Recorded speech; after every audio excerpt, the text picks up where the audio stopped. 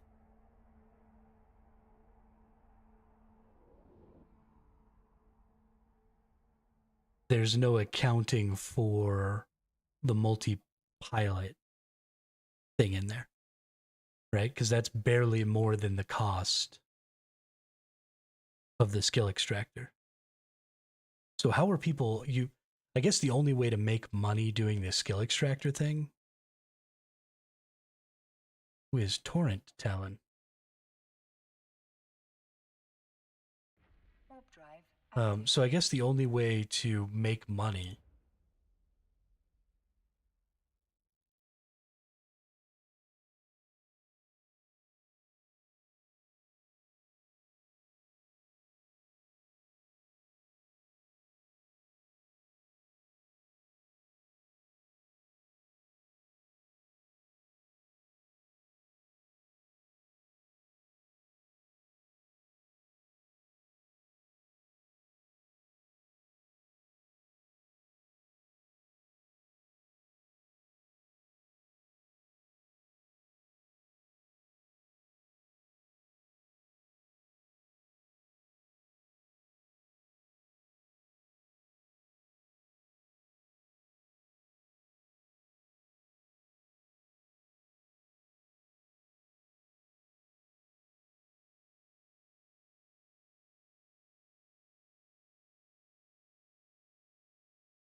So yeah, the only way that you can really make that effective to do the multi-character training yourself would be to increase your output of skill points by going into the right attributes and having all that other stuff.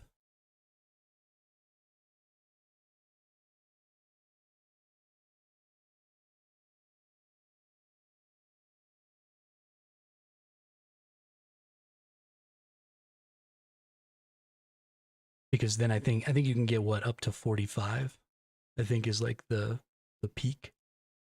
So 45 times 60 times 24 times 30. So you could get where you had enough for 8 that way. Yeah, I still don't think that's worth it.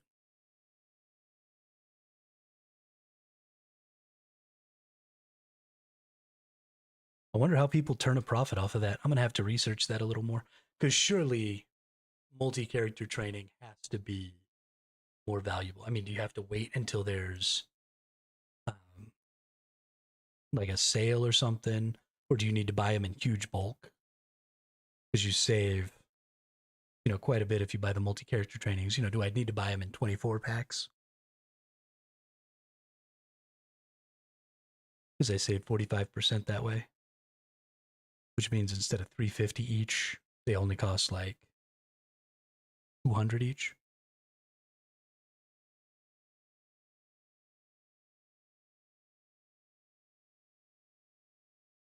That's the other thing that I might need to look into is so if I can Omega an account, if I could Omega 5 accounts off of just what I can earn on this account in a month, then technically I can Omega this account for way cheaper, right? So maybe the goal should be to try and get to that 2,100 mark right here, save 30%, Omega this account for 6 months. save myself a huge amount of plex, right? 900 plex over the course of the next 6 months. 2,000 plex, 2,100 times 6 million is 12.6 billion. If I can make 500 million a day,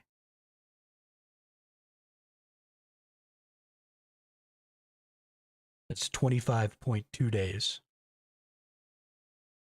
Okay, so this is the goal then. 6-month Omega in 1 month.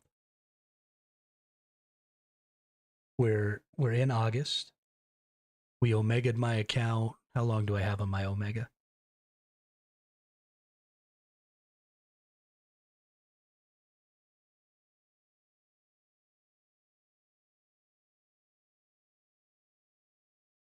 Active until the 25th of this month. Okay. So I'm a little behind because I only have 22 days. More like 21 days.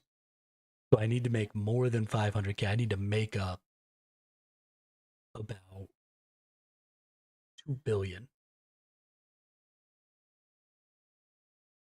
in the 4 days that I'm missing here. But I might be able to do that. So we're going to try. We're going to try and get 12 billion ISK by the 25th of this month.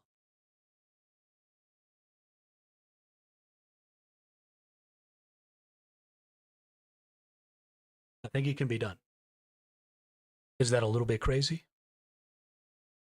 Absolutely.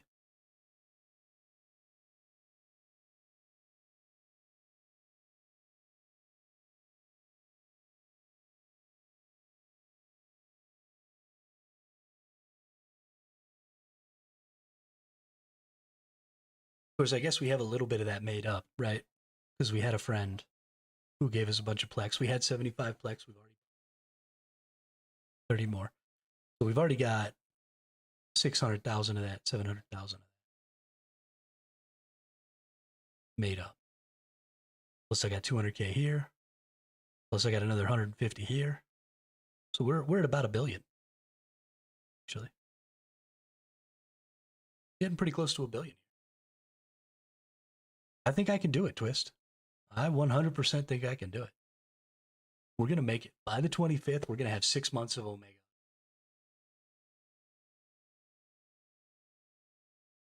That's going to be hilarious.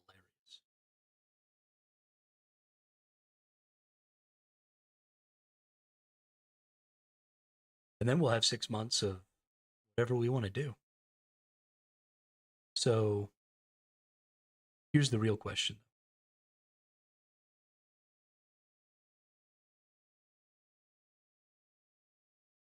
Do we push? Okay.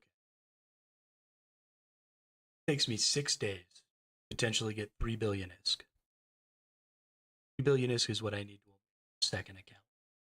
Second Omega account makes another 3 billion ISK in 6 days. Doing the same thing. So what if instead in 6 days, so I need to have an additional 6 days at the end. The next 6 days and then 12. So what I can do is with whatever 3 billion ISK I make in the next 6 days, Omega another account. And then I'll make 6 billion ISK in the second 6 days, making up for that.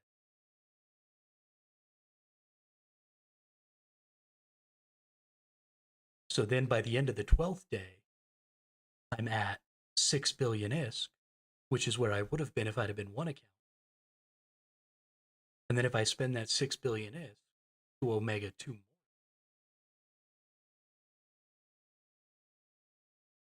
then I have 4 accounts that can each earn 3 billion ISK, which is 12 billion ISK over the next 6 days, which brings me to day 18. And then at day 18, I have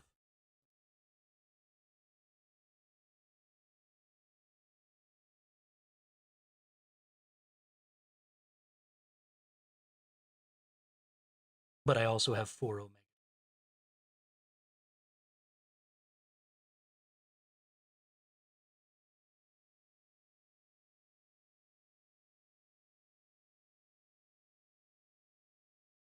kind of feel like that's the play.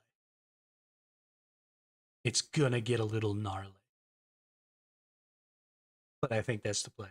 So by the 25th of August, the goal is going to be to have 12 billion ISK and 4 Plex accounts.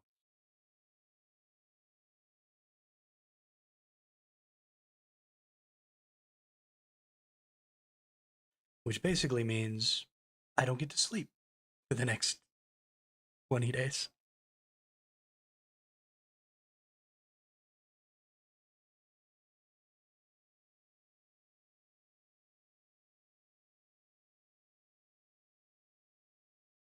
Oh, yeah, there we go. There we go. We got some more.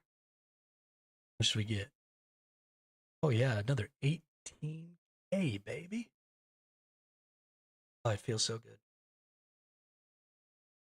And it can never be taken away from me, right? This money exists now. This is as good as ISK.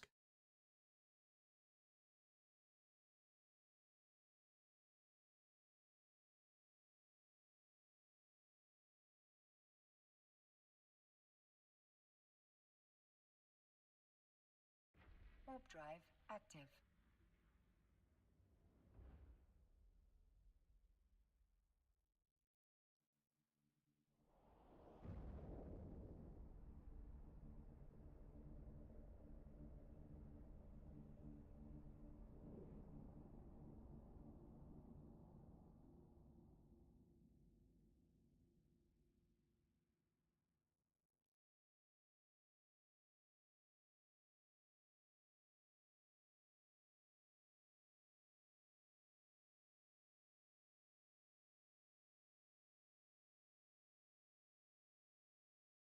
Warp drive active.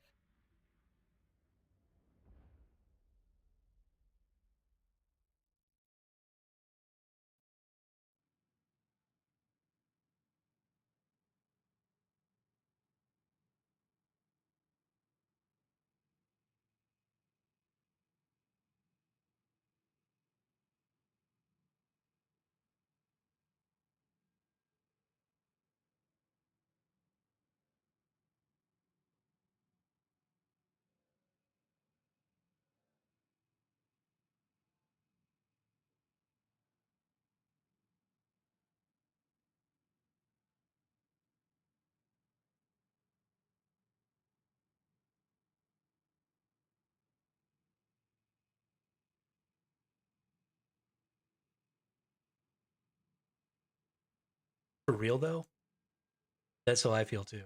I mean, I haven't spent more time watching how to vids, but I've definitely spent more time learning from chat than I have actually playing the game. But I think I've got it under control. I think I've got it under control. So this is also, I think, going to be a good security feature for me.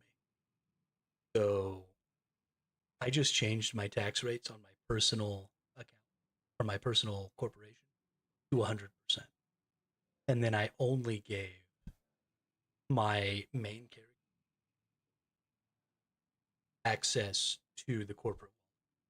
I think I only have, so I'll have to check. But what I want to do is make sure that only my main character has access. That way, if one of my other characters becomes, they won't have any,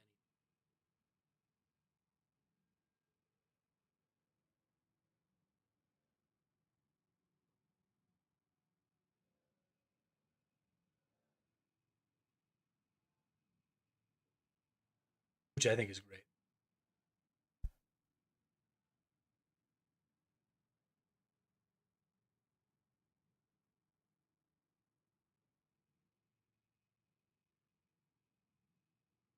All 3 of these accounts are actually about to hit. They up whatever systems I've got them. Should all still have their million is or their million IP, million SP, million scope. I haven't used them on these yet, so I'll probably use them to make sure that I can get a good. for running these. And I'll keep running my Firetail on my main. If I ever, have a chance to get in a fight, then I'll fight on. Send out 3 Venture. All of the other spaces. One will be Caldari, and they'll get all the different stuff. Just totally flooding. Even though, just me.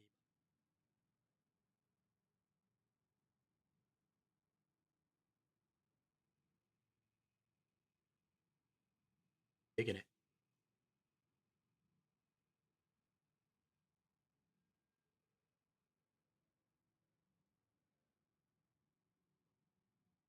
I am juiced the fuck up right now.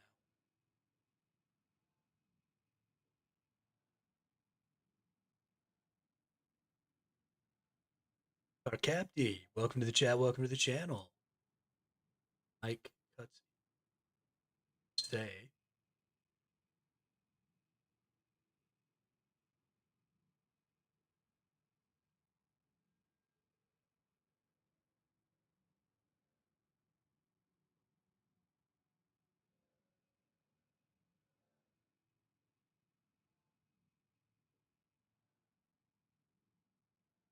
Oh, that's probably just I think I'm probably a little too close or too far from my microphone. Just based on some of the settings and stuff I have. I gotta get a little close.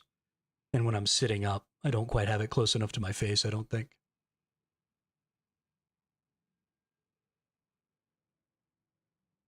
Yeah. Yeah, when I'm sitting further back in my chair, it stays like right at the same distance from my mouth all the time, so it's a little clearer. But when I start sitting up, I don't I don't lean into it the way that I should.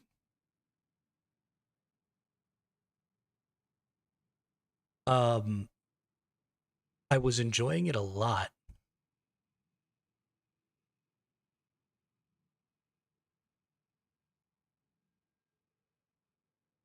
I was enjoying it a lot the first week or so. And then uh started getting shitted on. And so I was just gathering at first. And then I started getting the shit kicked out of me a lot. I was out huffing gas and stuff like that. And that was kind of upsetting me. And I didn't want to deal with it.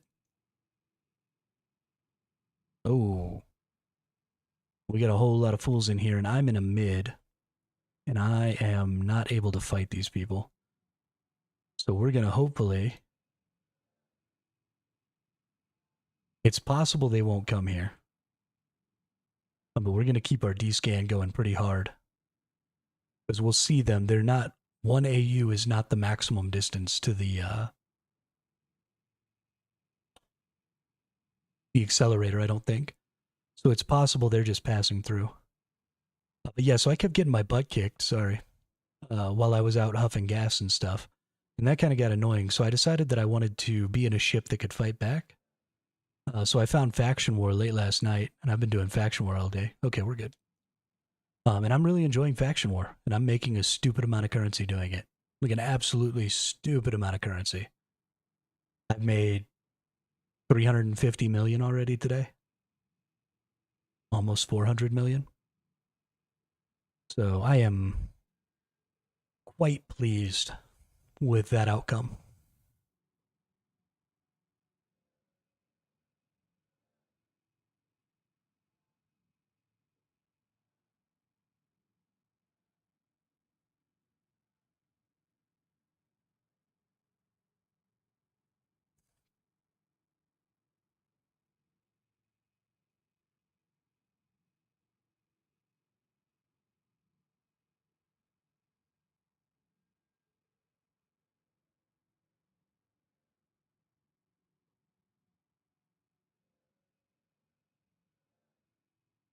Faction Warfare is really good for beginners, teaches you a ton about the combat in the game. Yep.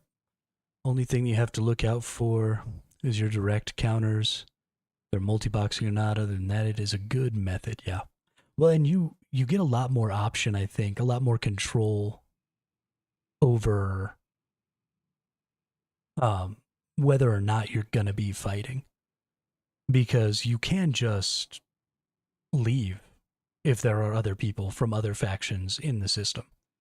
Right? You don't have to stay.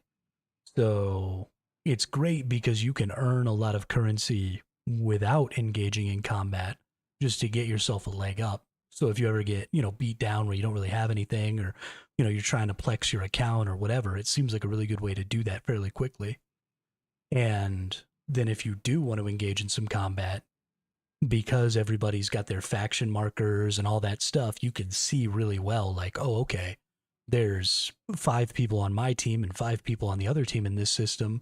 This is going to be a good system for some small group skirmishes. I'm going to go ahead and chill out here, maybe try and find some allies and go seek some fights. So, I mean, I think a fantastic system for getting started.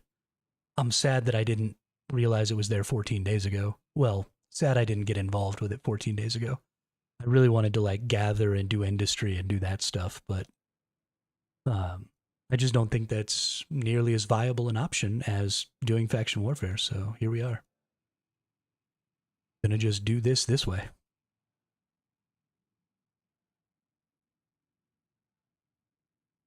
I'm glad that it only took me 2 weeks to identify this as a better method.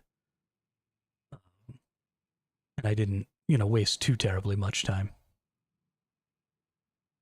And I learned some other things about the game in the process of doing that other stuff, so.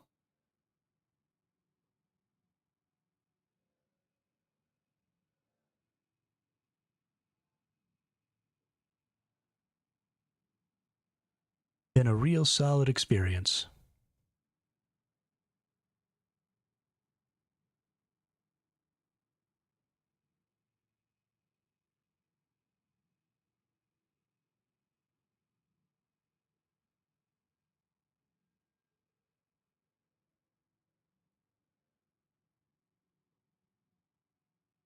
Do a combination of ratting and mining for income, but this is with, 4 accounts, still learn stuff about the game. Been around for about 2 years now, yeah. Yeah, I think it's just occurred to me that gathering isn't really a solo thing. You get so much security, even just in having some additional barges around, because you can all carry ECM drones. And so just every additional account with a barge that you have with you is 4 more ECM drones that are providing potential cover for, scramblers and disruptors and stuff like that, so you can get away. So, I mean, just that is such a huge boon to being able to escape. Whereas, if you're out there all by your onesie, you're pretty much just fucked.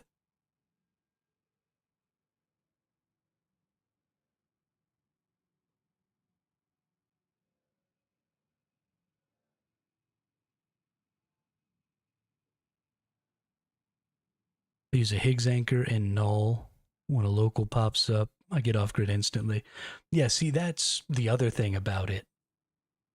Is I hate the idea of just having to leave the minute anybody shows up in local.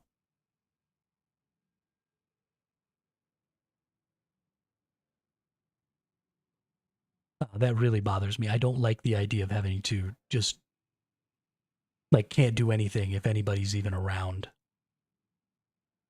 Just doesn't seem like a lot of fun. So, I mean, maybe one day, I'll have 8 accounts or something.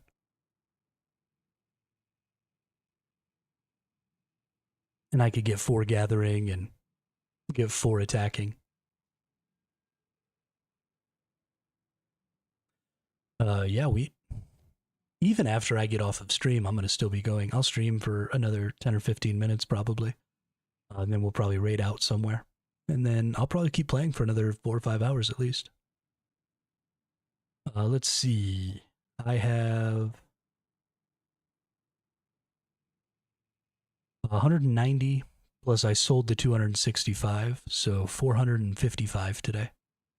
455,000, which is about 400 million ISK. A little less. Maybe more like 370 million.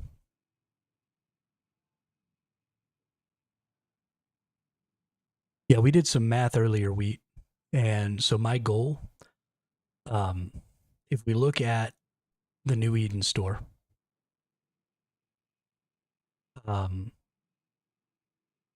you have the Omega bundles, right?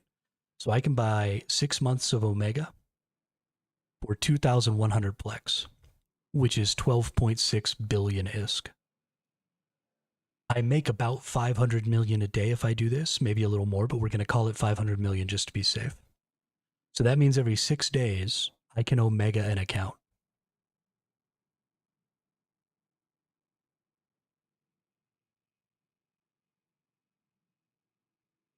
So if every 6 days I can Omega an account, then that means in 6 days, I should be able to Omega my second account. When I Omega my second account, I'm going to multi-box with the 2 accounts doing this. And one of them I'm going to send out in a venture that's just equipped to run away. So I don't have to deal with trying to fight on 2 different fronts. But I'm going to put them in 2 different factions. And so they're going to be getting LP from 2 different factions because Minmatar is actually the cheapest faction. So I'm getting the least currency I can right now from Minmatar. So I'm going to put my other accounts in other factions and pull LP from all the factions. So in 6 days, I'll Omega a second account. And that's going to give me 2 accounts to multi-box.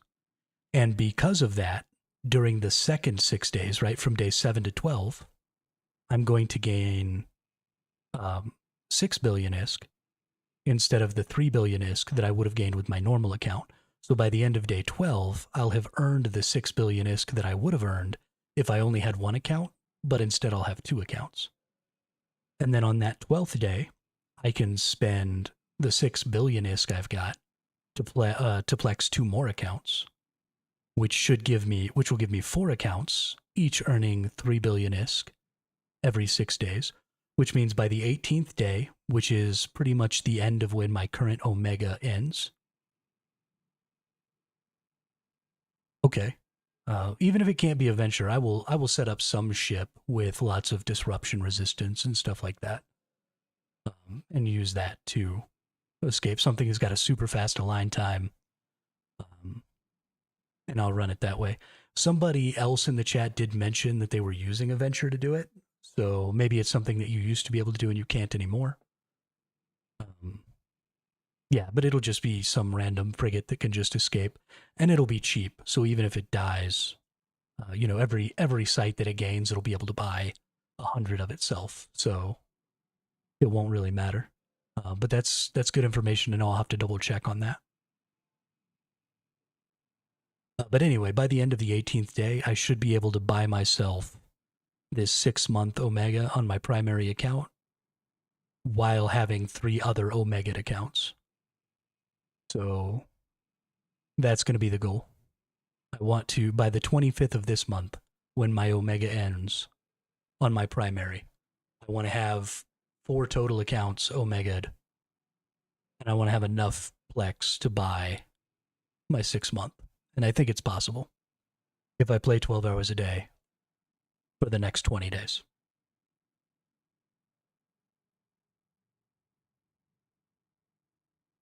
Which I can totally do.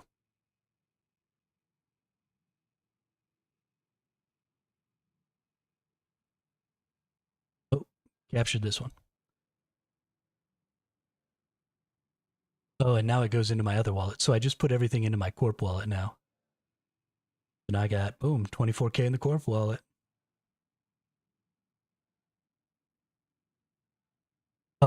Yeah, I mean, it's going to be great.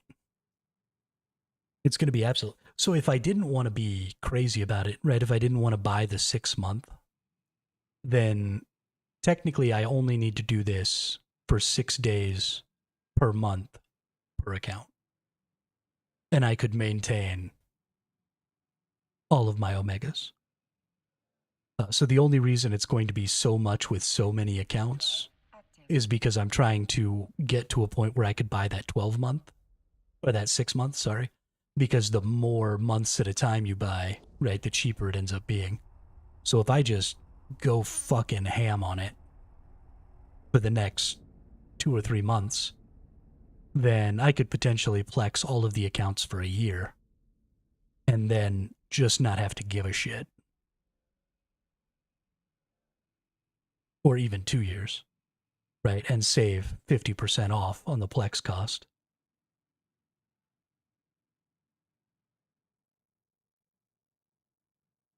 Warp drive. And I like doing stuff like this. I really like the idea of managing multiple accounts. I think that's going to be a lot of fun. And it'll give me something, I can chit chat with y'all while I do it. We always have good conversations, so that's what you do, Kark. You buy the 24 month? That's fucking baller right there. What's that looking like? So I'll be making 12 bill a week.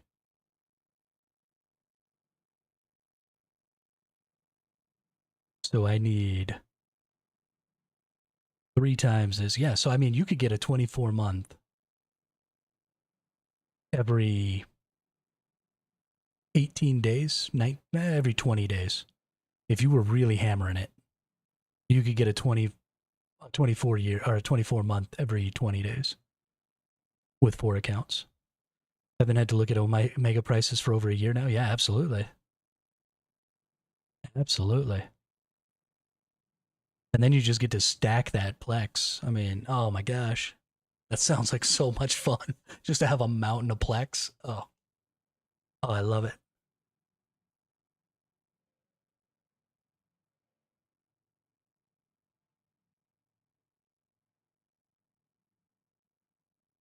Absolutely love it. And this is what's possible if you're in a frigate primarily capturing 150 billion net per year. Damn. Damn. But this is with me primarily capturing frigate sites as well. So there's even more possibility if you were capturing large sites every time, rocking a battleship out here or something. You'd probably end up fighting more, but you could definitely be making way more currency.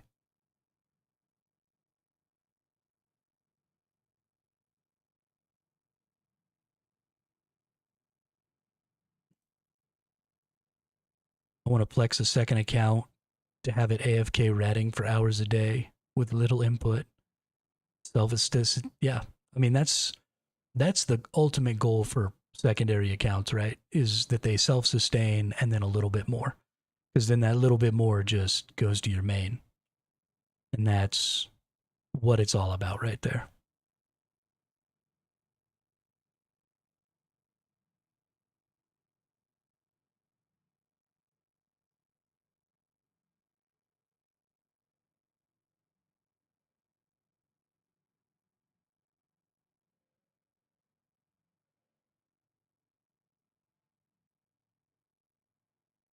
With 4 accounts, if you can make 2 to 4 billion per day, you're doing something right.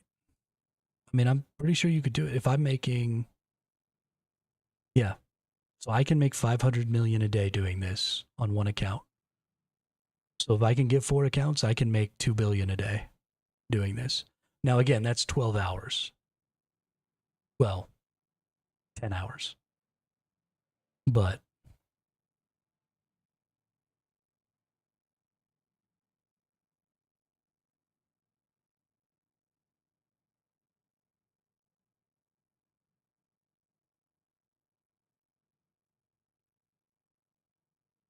and it's easy to deal with money. I just want to spin Ishtars in remote systems. Hell yeah. I'm not ballsy enough to go out and just leave things running AFK in nullsec. I don't have the cojones for that. 3 to 400 million per hour, sometimes more. Oh, absolutely. So this is definitely not the best currency, I think, in the game. I'm only rocking about 50 mil an hour. But um, since my account's only 15 days old, I think that's pretty good. No, it's not optimal, but it's about 100 mil per hour. Mm-hmm. Mm-hmm. Yeah, I think for a 15-day-old account, if you can make 50 mil an hour, you're pretty 50 mil an hour for literally just sitting on your fucking hands. Like I'm not in any danger. There's nobody in local that's gonna come and fight me. I'm pretty much good.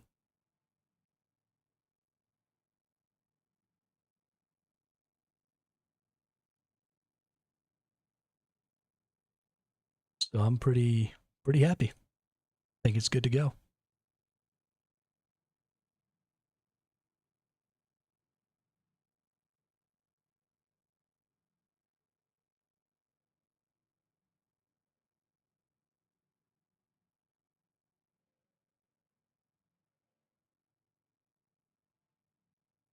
But I think I'm about to wind down the stream here, so I can just kick back a little.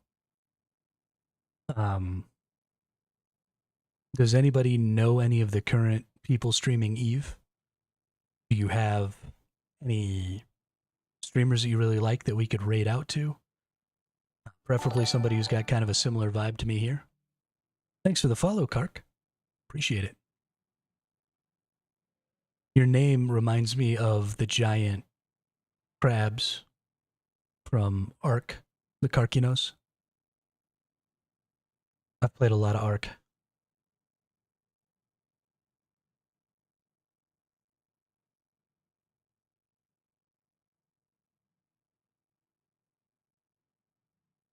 Oh, was that supposed to be an Ark reference? That's pretty funny.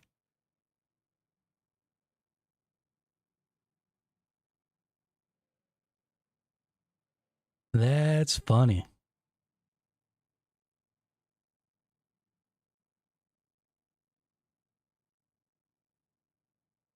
I dig it. I dig it a lot. I think that's a great name. Let's see. Who do we got here?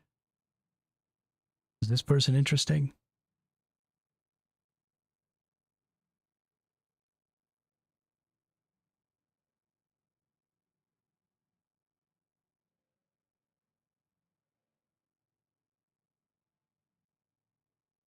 Yeah, absolutely, Twist. Thanks for stopping by and saying what's up. Sorry it took me a couple of days to get back into the groove of things. Ultra Holio, no. Gary Katana? I don't think this is in English. It is not in English. Let's turn my language back into English so that I only see people who I can actually understand. Gonna start the stream from beginning? Yeah, definitely. Definitely. You can watch me get blown up a couple of times like a dipshit.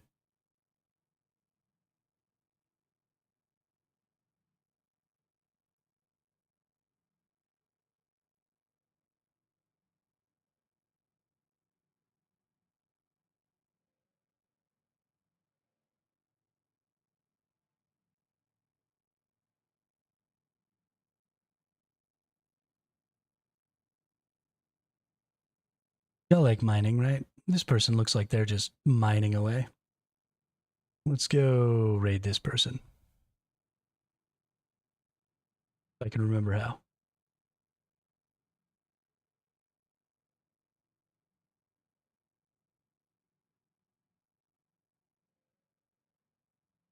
But yeah, while I get all these buttons pressed here, I really want to thank everybody for being in the chat today and for helping me get back on track with the game after the last couple of days. I really, really appreciate that. And I really appreciate that we've been getting such good viewership and just having so much fun since we started playing Ark 15, or not Ark, Eve 15 days ago. You know, we've been really, really welcomed by the community around here, new people popping in all the time. And that is just a huge, huge motivator for me. And I mean, that's why I stream. I love talking to everybody. So really appreciate it. Thank you all a lot. I hope everybody has a great night.